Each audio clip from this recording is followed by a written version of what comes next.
Hello, and a very warm welcome indeed to Talking Germany, the show where we do just that. And today I'd like you to meet a truly remarkable musician. Remarkable because he had no formal training on his chosen instrument, the double bass, until he was 10 years old. Now, that didn't prevent him from winning his first international competition at the age of 15 and then becoming the youngest ever member of the Berlin Philharmonic Orchestra.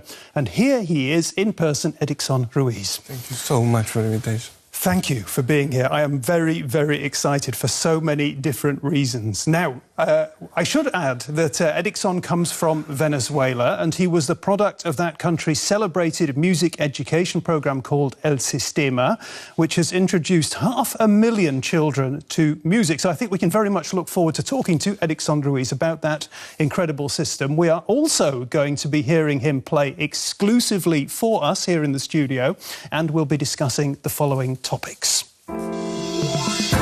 Living music intensely, that's what Edicson Ruiz says is his goal, and both his solo and orchestral performances are the product of very hard work. World city Berlin is increasingly becoming an international city, and the growing number of foreign residents is reflected at the news kiosks. And party people who said that Germans are all work and no play. Well, as you're about to find out, it just isn't true.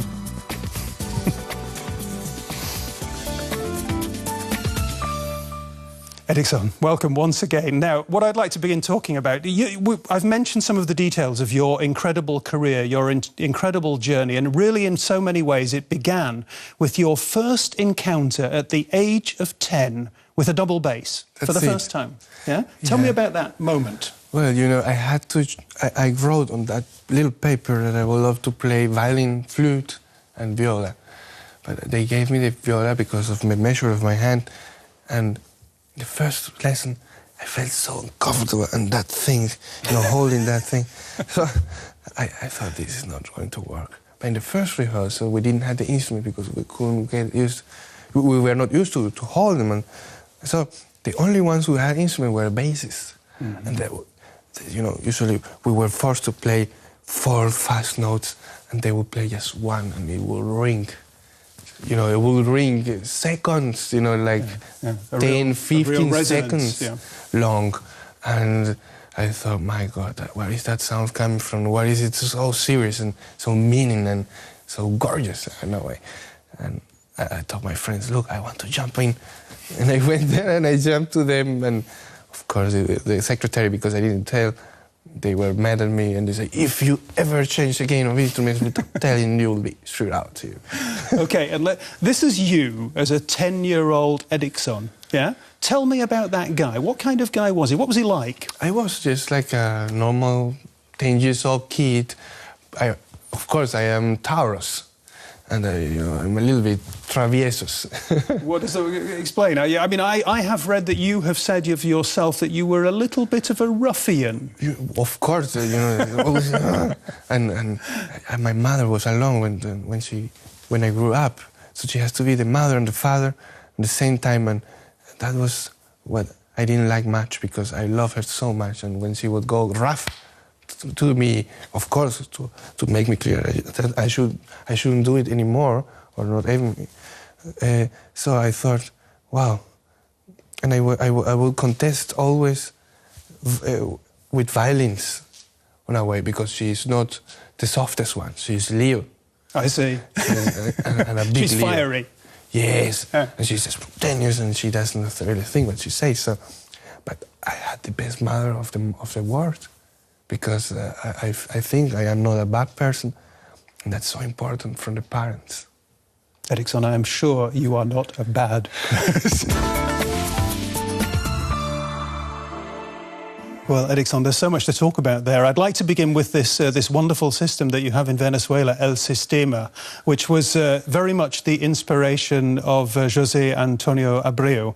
I know that he is a man who is, I think it's fair to say, he's a person that you revere. Yeah, you have a very special relation to him, as we've seen. Tell us about that relationship. Well, when the first time I met him, you know, when you grew up there in the Sistema, you think, oh, Maestro Abreu, you know, just stay, you know, the corner of a pyramid. Yeah. which everything. And later, he was so kind to me from the beginning, and it kept going on and gradually even better. And he would always believe in what I do and my character, and he would accept me how I was, and even with the trousers I used to wear. And he would enjoy it so much. When one time I came to his office with shorts and a winter jacket. Oh yeah, like for raining, Yeah, a real thick winter jacket. Winter jacket. Yeah. And he said, "Dear, where is this? This is winter autumn collection." And I love him so much. He was my godfather as well in the reconfirmation of the Catholic Church, and of course he was the father I needed to come through the life on a virtual way. Yeah. Tell me a little bit more. I mean, El Sistema is fascinating for people here in Europe. When they look at a country like Venezuela, 500,000 children, youngsters, have been introduced to music. It's had a massive impact. Tell me how it's financed to begin with. That's an interesting question. Since the beginning, the year 75, José Antonio, he knew a lot of economics. He was the youngest person in the parliament ever in Venezuela's history. And he was a master in oil economics, so he knew how to create that industry financing it. And from the beginning, it was clear that it has to be financed by the state. And it kept like that through almost 10 governors, 10 presidents. So 10 periods of government, 10 governments in and Venezuela. all were completely different to another, but all were always convinced that this is something which all should go on and should continue. And it was really changing the new generations of kids in Venezuela. It's amazing. Let's talk about you a little bit. While I was reading about you and your career, your spectacular career, one word kept coming up time and time again: Wunderkind. Oh, I'm not. Have you ever thought of yourself as a Wunderkind? No, really not, because I always was sure that I was late. I started late. You were very late. But of course now I know I started when I had to, because otherwise life would have finished somewhere else or some other way. But in life I like the feeling that I'm useful. And that's what I enjoy most. You're not just useful, you're absolutely brilliant at what you do. And one reason why you're so good is hard work. It's not just natural talent, it's how hard do you work? Well, I work at least 5 hours a day when I have nothing to do. 7 days a week? 7 days a week when I have 5 nothing hours. to do. 5 hours. Because we have rehearsal, we have concert, I practice myself. If I don't practice, I cannot play well. And it all takes time, But I enjoy what I do because it's my hobby. It's what I do when I have nothing to do. It's what I do to earn, to survive. Yeah. And life has been very kind to me to earn for what I love. Exactly. Yeah. Imagine. Absolutely wonderful. Yeah. Well, Edicson is part of the rapidly growing international community living here in the German capital, Berlin. And he, like many others, I guess, will want to keep in touch with his home country. Now, one way of doing that is by reading a daily newspaper. It's 4:30 in the morning at Gesundbrunn train station in Berlin, and Mustafa Bakal is just opening his kiosk. He sells newspapers in 15 different languages. Jose Antunes is one of his regular customers. He used to be a professional footballer until a serious injury put an early end to his career. Alles? Ja. 2 Euro. Dankeschön. Tschüss. Jose moved here from Berlin just under 2 years ago together with his German wife. He's now learning the language. But he finds the whole debate over integration in Germany strange. In Brazil, no one talks about whether they're integrated into society or not. We're all descended from immigrants. It doesn't matter where your parents come from. You don't say, I'm an Arab or whatever. You say, I'm a Brazilian. Przemysław Wawkowicz is another regular at Mustafa's kiosk. He's an actor and teacher and moved to Berlin from Poland 20 years ago.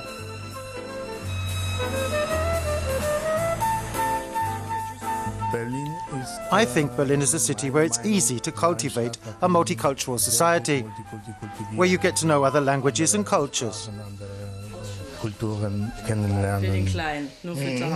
He runs a shop selling children's shoes. Some of his customers also have immigrant backgrounds. In the evenings, José Tunis works as a volunteer football coach at a Berlin club. When he first started, he laid down some new ground rules for the youngsters he coaches.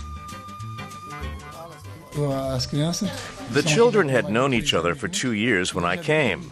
But the Turkish children only ever played with other Turks, and the Germans with Germans. I immediately changed that. I told them, we all live in Germany, we're all Germans. We don't have different nationalities in football. We have to work together as a team. It's now 10 o'clock in the evening, and the kiosk at Gesundbrunn is still open. Mustafa works hard for his living. I've integrated into German society. I've learned the language, and I have both German and non-German friends. Incidentally, the word kiosk comes from Turkish, but has been adopted by many languages around the world. Well, Edicson, when we look at that report, I suppose the question is, you've been living in Berlin for a number of years now. Would you describe Berlin as a multicultural city? Of course, it's completely international. Yeah. Is multicultural a good thing? I think on a way, yes. And of course, for the Germans, I don't think it's such a good idea. Because you always feel, like angegriffen, how you say it? Attacked. Attacked. You feel attacked? No, not Or really. the Germans feel attacked by the city becoming more international as the years go by? Of course, they may feel attacked. Of course, I feel attacked when I see many people coming to Venezuela. And, but it's attacked in a way that you say, well, where are we going to? How are going to be our generations? Yeah. How are we going to think in the future? And in Germany at the moment, there's a big debate about this multiculturalism. A lot of people say it leads to too many tensions, there are a lot of difficult problems. But in general, things had advantage, I say. Yeah, an advantage. Advantage and advantage. Sure. So if it goes like that right now, it should be like that. The point is that we make sure we are all happy. And Berlin is such a, or Germany, you feel this respect for each other. Yeah. Everywhere you are, you feel, this is my place. This belongs to me. Here I am the king. And it's so glorious. Well, that's encouraging. And in South America, I don't think you feel that so much. You always feel you have a boss. Or you depend on someone. People here are very individualism in the way that they are responsible for what they work and what they do. Interesting thoughts. But tell me, we're talking about the news kiosks there and people reading newspapers and what have you. How do you keep in touch with Venezuela? Of course, I have to look in the internet. There are not communications channels or radio in Berlin, which is good. Yeah. But you go back to Venezuela quite often. A very important question for you. You have benefited from El Sistema.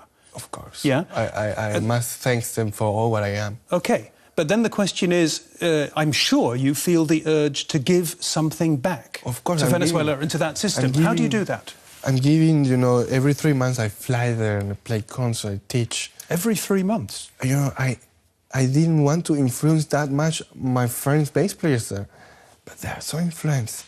Now they're doing also the Viennese tuning, what I'm doing right now. They did the 3-stringed bass, and they did all the pieces. They're doing the pieces I have learned here.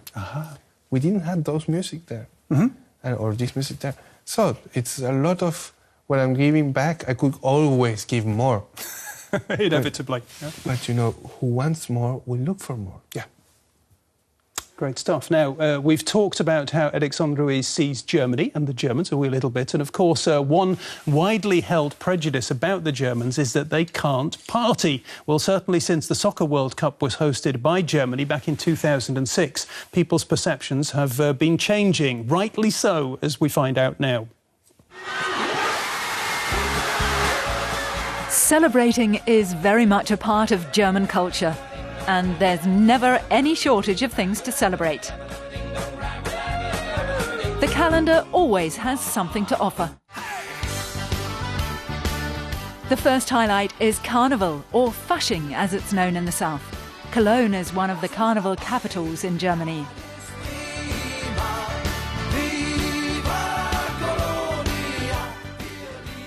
The locals wear colourful costumes and party for 6 days and 6 nights. Then comes Ash Wednesday and the party's over, as decreed by the church. Most German festivals are either Christian or political in origin, like the Youth Initiation Ceremony in former East Germany or Reunification Day on October the 3rd. But there are also festivals with pagan roots like Walpurgis Night to finally shake off winter on April the 30th.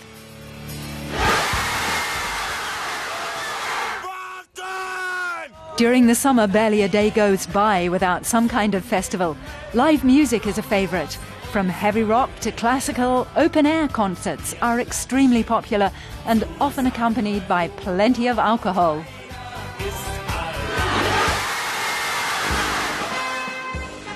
Autumn is the season for traditional merrymaking at major events like the Oktoberfest. The key ingredients are eye-catching costumes, music to sing along, and plenty of beer. More than 6 million litres of it, in fact. People come from all over the world to join in the fun.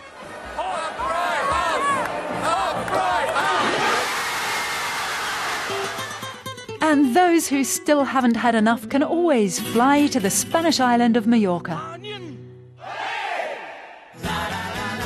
No need for fancy dress here. It's a magnet for German tourists the whole year round.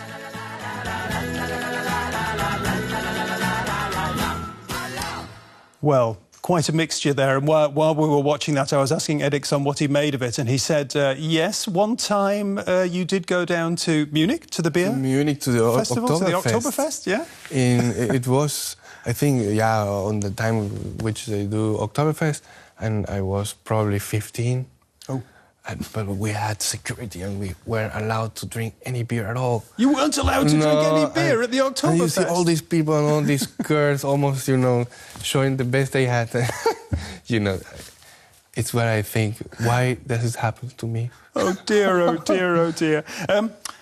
Nevertheless, Edicson, I have the feeling that for you, your way of celebrating is celebrating in your music. Yeah? Is that fair enough? That's the best way I have to express myself. Yeah. And the honest. We've been talking about your success, and it's quite considerable, your success, at such a young age. And the inevitable question is, what happens next? What happens now? What are you aiming for? I wish I could make the bass also as beautiful for people like cello or violin and piano is. I wish they will go to a concert, let's listen to the double bass. Yes. And of course, it depends on the talent we have and how good we could play. But I wish I can get the health from the sky. I can tell you have certainly won me over for your instrument, because this last couple of weeks, as I've been preparing for the show, I've listened to a lot of your recordings, solo recordings. Yes. And you have changed the way I listen to the double bass completely. For me, it has become a solo instrument. Yes, for me, it's becoming, as my teacher, Anna Balsma, said, the most beautiful instrument, which fits to me. Wonderful. Right, what we're going to do now is we've got there's a couple of things we want to do before the end of the show. We've got a traditional quiz here on Talking Germany. All right. We're going to go through that, and then you're going to play for us very, very shortly. Let's do the quiz first of all, Edicson. Begin with a nice, easy question: Berlin or Caracas? I enjoyed so much there, and when I come back, I feel again, wow, I'm back. Both. Solo or orchestral? I grew up in orchestra, and I love to do solo, so I wouldn't do that without the other. Okie dokie, both again, yeah? Both. What do you listen to in your free time, classical or pop? I listen a lot to pop, Ricky Martin, and of course I cannot live without the baroque music. Great stuff. Here's the big question. Well, following your career, where you've come from, where you're going to, is every child a potential musician if they get the chance? Yes, of course. Everyone, of course, yeah? Everyone has something to say, and music is about a message. And of course, there are different talents, but everyone has something to say, otherwise we won't be here. Great stuff. Right.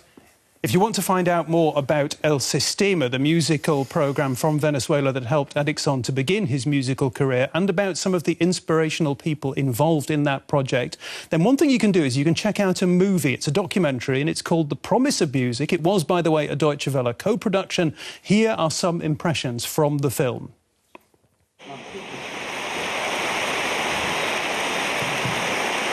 Esto es el futuro que debemos tener en el mundo. Miles de niños, por lo menos, hablando musicalmente, miles de niños haciendo música, miles de niños disfrutando el hecho de poder tocar un instrumento, de poder cantar. Y eso es posible aquí en Venezuela. ¿Y por qué no en el mundo?